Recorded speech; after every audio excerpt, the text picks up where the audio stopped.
Hello friends, welcome to Creative Medicine. In this lecture, we will learn about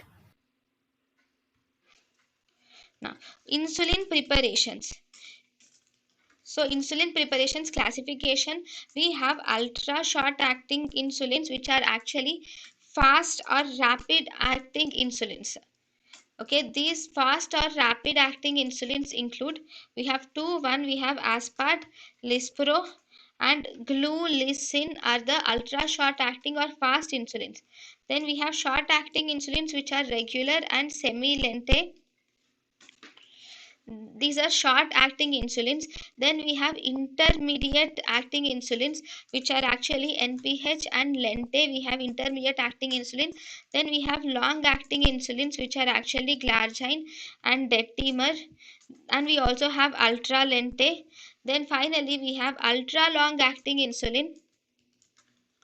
Ultra long acting insulins are D-gludec. D-gludec, because it is ultra long acting insulin, it is actually the longest of all insulins, and this has a half life of this um, um, D-gludec is around 40 hours.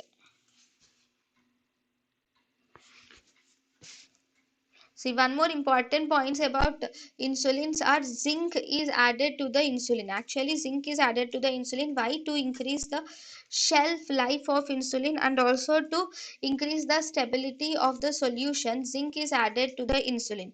Similarly, we have most insulin preparations which are present. These have a pH of around 7.2 to 7.4 pH is present, and we have insulin like glargine and detimer, except that the insulin which are glargine and detimer, these are present at an acidic pH of 4, and thus these are not used in combination with other preparations.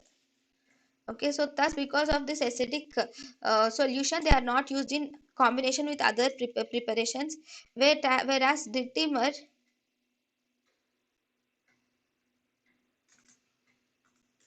Okay. thank you and thank you for watching.